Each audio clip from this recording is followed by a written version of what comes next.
Welcome to this session. My name is Diego Quispe. I'm an innovation architect at Dynatrace, and in this session you will learn how to call the Site Reliability Guardian from GitLab. To integrate GitLab with the new Site Reliability Guardian, we will be using the Dynatrace Automation CLI plus a Docker container that holds this CLI so you can automate the communication between your pipeline and Dynatrace, and also automate the process of receiving the information back from the evaluation and using that information in your GitLab pipeline. The prerequisites for this automation are: get a Dynatrace OAuth credential with the following scopes. You should be able to read these events, also write these events, and buckets read, events read and write. You will also need to create a Site Reliability Guardian, have already one created, and also create a workflow with SRG.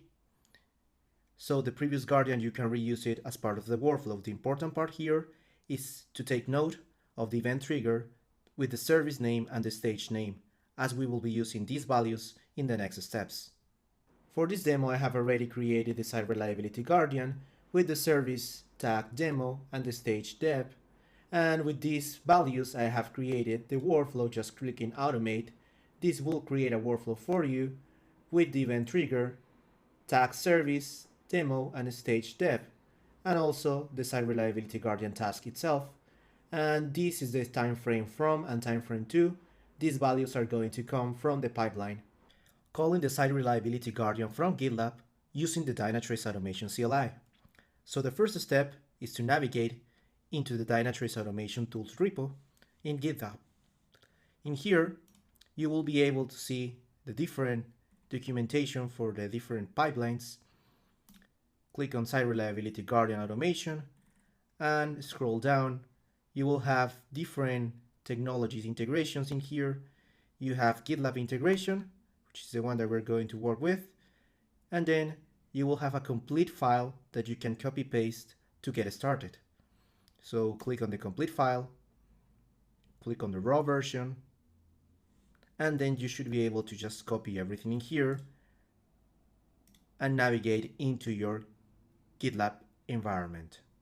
In here, in your GitLab environment, you should copy your OAuth token on all the Dynatrace credentials under CI/CD, variables, can expand the variables here, and I have already added the credentials: Dynatrace client ID, Dynatrace seclant, account URN, Dynatrace SSO URL, and Dynatrace URL Gen 3. If you want to know more details about how to generate these credentials and how to specify these values, you can reference the official documentation, or you can go into the GitHub repo that I've shown before and also search in the documentation. Now we need to create a pipeline. So let's go ahead and CI/CD pipelines, and the content that we have copied from here, we're going to be using that to create a pipeline. Just go into the editor, and I'm going to replace whatever I had in here. And this pipeline is going to show you the start time and the end time for your quality gate evaluation. This is how you can set those times inside GitLab. And then we are using the container that holds the CLI to run our quality gate evaluation to call the workflow that I have previously created.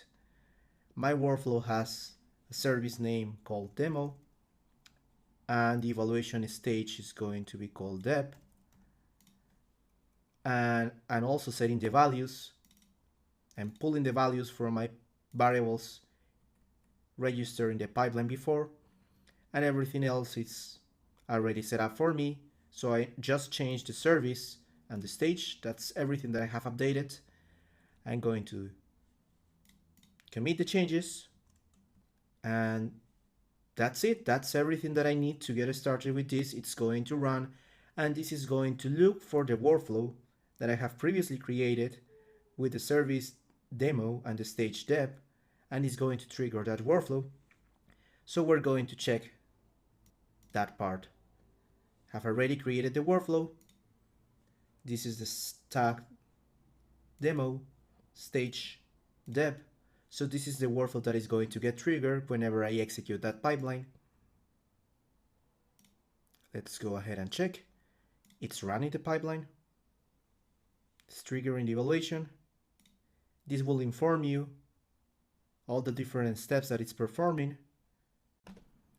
Once the evaluation is done, you should get a message with the result and the link back to the Site Reliability Guardian. As you can see, we have all the information about the evaluation in here. We have the summary and the evaluation link available to us. If you click on the link, it will take you to your Dynatrace environment and to the history of your evaluation.